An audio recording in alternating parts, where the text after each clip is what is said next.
Langkah besar tengah diukir Indonesia di panggung internasional. Kehadiran jet tempur generasi kelima Kaan hasil kerjasama dengan Turki bukan hanya menghebohkan kawasan ASEAN, tapi juga mengguncang pandangan dunia.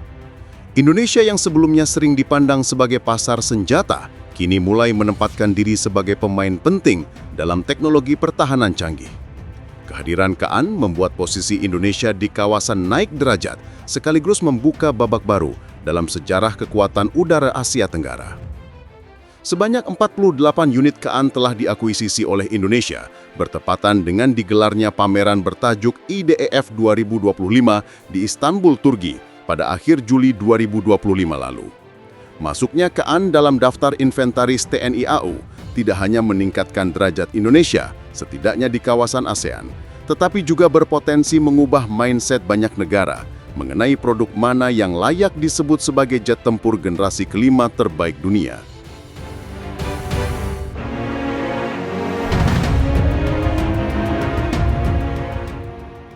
Perencanaan Indonesia untuk mengakuisisi 48 unit Kaan sudah dimulai sejak periode kedua pemerintahan Jokowi sebagai Presiden RI ke-7. Kala itu, Prabowo Subianto masih menjabat sebagai Menteri Pertahanan atau Menhan RI. Ketika Prabowo naik pangkat menjadi Presiden RI, ia pun lantas berupaya mewujudkan keinginan yang pernah diungkapkannya untuk menjadi kenyataan. Karena itulah, kunjungan kenegaraan ke Istana Kepresidenan di Turki tepat April 2025 lalu dilaksanakan. Tak tanggung-tanggung, Presiden Prabowo lantas mengungkapkannya secara langsung kepada Presiden Turki, Recep Tayyip Erdogan. Indonesia berkeinginan untuk ikut serta dalam kerjasama pengembangan jet tempur generasi kelima Kaan dan juga pengembangan kapal selam bersama industri Turki, kata Presiden Prabowo sebagaimana dikutip dari laman antaranews.com melalui artikel berjudul Prabowo ingin RI ikut serta bangun jet tempur generasi 5.0 Turki yang dimuat pada 11 April 2025 lalu.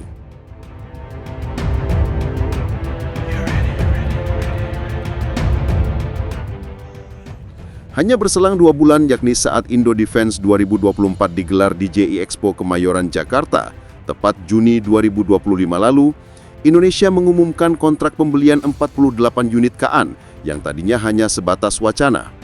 Akan tetapi penandatanganan kontrak secara tertulis baru dilakukan sebulan setelahnya di Istanbul, Turki, yakni saat IDEF 2025 berlangsung. Indonesia berani mengambil keputusan untuk mengakuisisi Kaan setelah sempat mengincar F-35, lalu kemudian dibatalkan, bukan tanpa alasan. Sebab posisi NKRI tidak semata-mata hanya menjadi operator, namun juga dilibatkan dalam proses produksinya.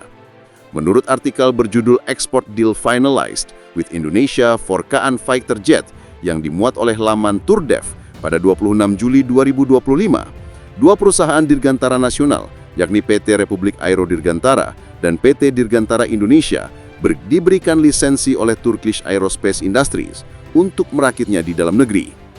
Hal tersebut sangat berguna bagi peningkatan kualitas sumber daya manusia SDM Dirgantara tanah air. Apalagi sebelum kontrak pengadaan 48 unit Kaan diteken, TAI selaku pabrikan asli sudah membangun kantor cabangnya di markas PT DI, yakni Bandung, Jawa Barat sejak Agustus 2024. Di mana kantor cabang tersebut juga turut memberdayakan putra-putri terbaik bangsa sehingga menambah ketersediaan lapangan kerja. Saat ini, baru Singapura yang menjadi satu-satunya negara ASEAN pemilik jet tempur generasi kelima dengan F-35 andalannya. Namun ketika Kaan sudah tiba di tanah air, jet tempur generasi kelima asal Turki tersebut bakal menggeser kompetitornya yang pernah diincar oleh negara produsen dari Amerika Serikat itu. Dengan spesifikasi canggih yang melekat seperti dukungan mesin TF-35.000, radar aktif Electronically Scan Array EASA Murad 600A, hingga rudal jelajah SOM-AN-M, Kaan diyakini mampu menggeser tahta F-35 sebagai jet tempur terbaik dunia, yang secara tidak langsung akan menjadikan posisi TNI AU jauh meninggalkan prestis dari Angkatan Udara Republik Singapura. Lalu jika bicara mengenai sisi industrinya, Kaan bisa menjadi pijakan bagi PT DI untuk mampu merakit jet tempur generasi ke-6 super canggih di masa depan, tepat saat era Indonesia emas tiba.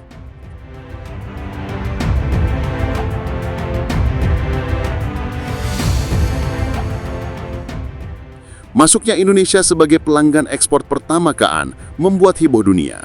Apalagi beberapa negara yang sudah menyatakan minatnya dengan serius lebih dulu, seperti Pakistan dan Azerbaijan, justru belum mencapai kesepakatan.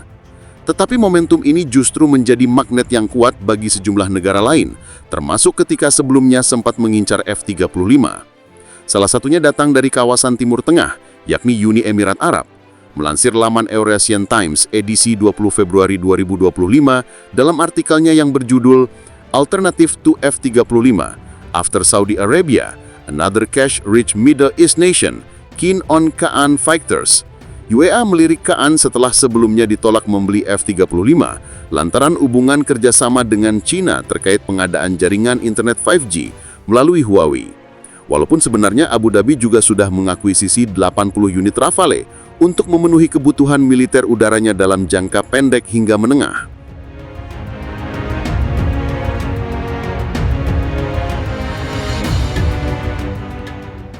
Masuknya Indonesia dalam proyek jet tempur generasi kelima Kaan merupakan loncatan besar yang tak bisa dipandang sebelah mata. Dunia kini mulai melihat Indonesia bukan hanya sebagai konsumen alutsista, tetapi juga sebagai negara yang berani berinvestasi pada teknologi masa depan. Di tengah persaingan kawasan, langkah ini bukan sekedar simbol prestis, melainkan strategi untuk memperkuat kedaulatan dan pengaruh Indonesia di ASEAN maupun kancah global. Perjalanan masih panjang, tapi satu hal jelas, Indonesia sedang naik kelas, dan Kaan menjadi bukti nyata itu.